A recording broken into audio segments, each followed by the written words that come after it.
아담과 하와의 범죄로 인해서 하나님의 성소인 에덴 동산에서 그들은 쫓겨납니다. 에덴 동산에서 하나님과 교제하며 하나님을 예배하는 삶. 그러나 이제 동산 밖으로 내쫓기며 그들은 삶의 깨어짐과 고통과 죽음과 전투하는 삶을 살아야 합니다. 그들의 삶이 180도 뒤바뀌게 된 것이죠. 죄를 범한 아담과 하와, 그리고 이들을 유혹한 뱀을 통해 유혹한 사단, 하나님께서는 이들 모두를 징계하십니다. 결국 사람의 죄는 모든 걸 파괴하고 끊어놓았습니다. 그런데 오늘 말씀은 그럼에도 불구하고 하나님의 은혜는 여전히 작동하고 계시며 또한 모든 것을 다시 연결시켜 줄 것을 약속하십니다. 14절에 먼저 하나님께서 뱀에게 말씀하십니다. 너가 이런 일을 저질렀으니 모든 집짐승과 들짐승 가운데서 너가 저주를 받아 사는 동안 평생토록 배로 기어다니고 흙을 먹어야 할 것이다. 뱀은 하나님께 벌을 받아 평생토록 배로 기어다니며 흙을 먹는 비참한 신세가 되었습니다. 그런데 하나님은 놀라운 말씀을 하시죠. 15절입니다. 내가 너로 여자와 원수가 되게 하고 너의 자손을 여자의 자손과 원수가 되게 하겠다. 여자의 자손은 너의 머리를 상하게 하고 너는 여자의 자손의 팔꿈치를 상하게 할 것이다. 하나님께서는 뱀의 후손이 여자의 후손에게 밟혀 머리가 부서질 것이라고 말씀하십니다. 우리는 이 15절 말씀을 원복음이라고 부르죠. 이는 여자의 후손으로 오시는 예수 그리스도께서 죄를 짓도록 유혹하는 뱀의 후손, 즉 사단의 세력을 물리치실 것이다. 그 머리를 상하게 하고 부수어 버리실 것이다. 그 권세와 그 모든 힘을 하나님께서 심판하실 것이라 말씀하신 것입니다.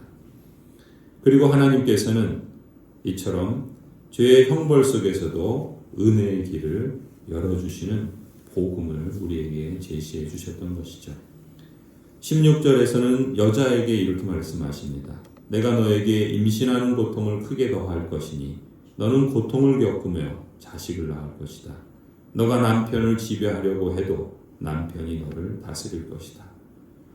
하나님께서 자녀를 낳게 하는 것은 축복을 주신 일이었죠. 생육하고 번성하고 땅에 충만하라. 땅을 다스리며 하나님의 위임 통치권을 받아서 하나님의 왕되심을 부왕처럼 행하라고 주셨습니다. 그 복 중에 하나가 자녀를 낳는 것인데 이제 범죄함으로 인해서 자녀를 낳는 것은 거기에 고통이 더해지며 그 크게 더해진 고통 가운데 여자는 그 고통의 삶을 또 견뎌야 하는 것이죠. 또한 남편을 지배하려고 해도 오히려 남편이 여자를 다스리는 그러한 말씀을 형벌로 내리십니다. 여인에게 아이를 갖는 것은 참으로 큰 축복이죠. 하지만 고통 속에 아이를 낳는 것은 형벌입니다. 그럼에도 불구하고 하나님은 이러한 형벌 속에도 은혜를 담아 놓으시죠. 실제로 산모가 아이를 낳으면서 그토록 고통스러워하면서도 아이를 보는 순간 그 고통은 언제 있었는 듯 일순간에 사라지고 또 아이를 낳으며 하나님께서 복 주신 그러한 은혜의 가문들을 이루어갈 수 있도록 역사하시는 것을 보게 됩니다. 그리고 궁극적으로는 이 여자의 후손을 통해서 예수 그리스도께서 오시며 그 고통의 근원적인 문제들을 하나님께서 친히 해결하시는 놀라운 역사를 이루어 가시는 것이죠. 17절에 보면은 남자에게는 이렇게 말씀하십니다. 너가 아내의 말을 듣고서 내가 너에게 먹지 말라고 한 그 나무의 열매를 먹었으니 이제 땅이 너 때문에 저주를 받을 것이다. 너는 죽는 날까지 수고를 하여야만 땅에서 나는 것을 먹을 수 있을 것이다. 땅은 너에게 가시덤불과 엉겅퀴를 낼 것이다. 너는 들에서 자라는 푸성귀를 먹을 것이다. 너는 흙에서 나왔으니 흙으로 돌아갈 것이다. 그때까지 너는 얼굴에 땀을 흘려야 나라를 먹을 수 있을 것이다. 너는 흙이니 흙으로 돌아갈 것이다. 하나님께서 생육하고 번성하라, 땅을 다스리고 또 땅에 충만한 그러한 복을 주셨을 때 에덴 동산은 그야말로 하나님께서 베푸신 온갖 풍성한 열매들로 아담과 하와는 풍족하게 수고하지 아니하고도 먹을 수 있었죠. 아담과 하와에게 일은 하나님의 다스림을 드러내고 하나님 되심을, 하나님의 영광을 나타내는 은혜에 또 하나님을 찬송하는 그러한 방편의 수단이었습니다.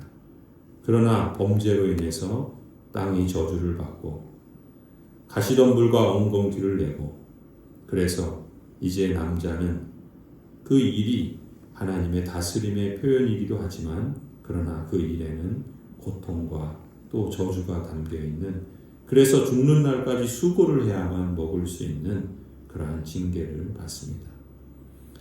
그때부터 일은 축복이 아니라 가족을 부양하기 위해, 목숨을 부지하기 위해, 또 이 땅의 삶을 연명하기 위해 평생 고생하고 땀을 흘려야만 하는 그러한 징계가 되었던 것이죠. 그럼에도 불구하고 땀을 흘려서 일하면 하나님께서는 아담과 그의 자손들에게 먹을 것을 주셨습니다. 하나님께서 살 길을 마련해 주신 것이죠. 그뿐만이 아닙니다. 하나님께서는 이 아담을 통해서 자손을 낳고 또 여전히 하나님께서 약속하신 언약의 축복들을 누리도록 역사해 주시죠. 이처럼 죄는 인생을 고통과 저주 아래 빠지게 하였지만, 그러나 하나님의 은혜는 그 고통과 저주 가운데도 생명의 길로 허락해 주시고 인도해 주십니다. 죄는 인생을 부끄럽게 만들지만 하나님의 은혜는 우리의 부끄러움을 덮어줍니다. 죄는 인생을 죽음으로 몰아가지만 하나님의 은혜는 그 죽음의 형벌에서 생명의 길로 건져주십니다. 아담과 하와는 흙에서 나와서 다시 흙으로 돌아가는 죽음의 형벌을 받게 되지만, 그러나 제2의 아담이신 예수 그리스도께서는 그러한 죽음의 형벌 가운데 빠진 인생을 건져주셔서 다시금 그리스도의 변화된 그 영광스러운 몸과 같은 온전한 몸, 더 이상 썩지 않고 흙으로 돌아가지 않고 하나님과 같은 그러한 신령한 몸을 얻게 하실 것입니다. 참으로 하나님은 하나님의 백성들에게 은혜와 긍휼을 베푸시는 분이시죠.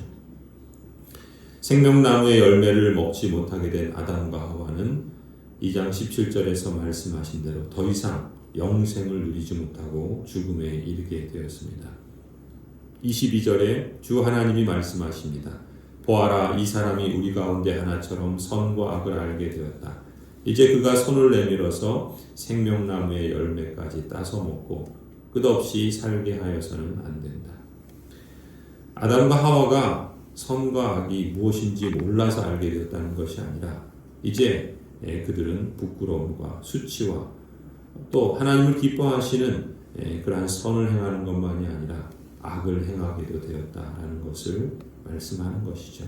그래서 악을 행하는 자가 그 죄악된 본성, 부패한 그런 죄성을 갖고 생명나무의 열매를 먹는다면 그 악은 끊임없이 하나님을 반역하고 또 스스로 저주 아래 있는 그 죽음의 길을 걸어갈 수밖에 없겠죠. 그렇게 끝없이 살게 해서는 안 된다라는 것이 하나님의 말씀입니다. 그래서 23절에 주 하나님은 아담과 하와를 에덴 동산에서 내쫓으십니다. 그가 흙에서 나왔으므로 흙을 갈게 하십니다. 그를 쫓아내신 다음에 에덴 동산에는 천사들을 세우시고 빙빙 도는 불칼을 두셔서 더 이상 생명나무에 이르는 길을 이르지 못하도록 하나님께서 막으셨습니다. 에덴 동산 밖으로 쫓겨난 아담과 하와에게는 이제 죽음과 싸워야 하는 험난한 사투가 기다리고 있을 뿐입니다. 하지만 그런 가운데서도 하나님은 아담과 하와에게 긍휼을 베푸시기를 그치지 않으시죠. 21절에 보면은 주 하나님이 가죽옷을 만들어서 아담과 그의 아내에게 입혀 주십니다. 그들을 내쫓으시지만 그러나 진노 중에도 가죽옷을 입혀 주시는 그러한 은총을 베푸십니다. 가죽옷은 희생 제물을 통해서만 얻을 수 있겠죠. 짐승을 잡아야지 가죽이 생기지 않겠습니까? 아담과 하와를 위해서 하나님께서 짐승을 희생하신 것입니다. 희생을 통해서 아담과 하와를 지켜주시고 보호해 주시는 것이죠. 바로 아담과 하와의 죄를 위해서 어린 양 예수 그리스도께서 희생되시죠. 아담과 하와를 향한 하나님의 은혜가 이 하나님의 행위를 통해서 처음 원복음을 주신 것처럼 이들에게 계속되고 있다라는 것을 증거로 보여주시는 말씀입니다. 하나님은 이처럼 진노 중에도 은혜를 베푸시며 죽음의 형벌 가운데서도 하나님께서 친히 생명의 길을 여십니다. 인간은 죄악되고 하나님께 불순종하였지만 하나님은 신실하시고 은혜를 베푸시며 하나님의 역사를 계속해서 이루어 가십니다. 우리의 삶이 이 땅에서의 여정이 참으로 힘들고 그래서 어렵고 참으로 버거운 상황이 때때로 몰려오죠. 그러나 그럼에도 불구하고 하나님의 은혜는 거기에 그 자리에 담겨져 있다는 것을 우리가 잊지 않았으면 좋겠습니다. 어려움과 고통만 보지 말고 하나님의 은혜를 보아야 할 것입니다. 하나님의 나라를 열망하는 이유가 여기에 있습니다. 그때 그 힘든 상황을 하나님께서 능히 감당하게 하실 것입니다. 그러면 우리는 어떤 경우에도 무너지지 않을 것입니다. 우리의 인생 여정 속에 이미 행하신 하나님의 크신 일들을 기억하고 그것을 증거로 삼아서 곳곳에 담겨져 있는 하나님의 은혜를 더욱더 보기를 원합니다. 은혜를 통해서 하나님을 볼 수 있는 안목과 하나님 나라의 안경을 주신 그 믿음을 통해 우리 자신을 보고 또 가정과 또 이 땅에서의 삶을 해석하며 하나님과 겸손히 함께 행하는 삶을 살아가기를 소원합니다. 하나님의 은혜 가운데서 성도 여러분 강하여지고 승리하시기를 간절히 축원합니다.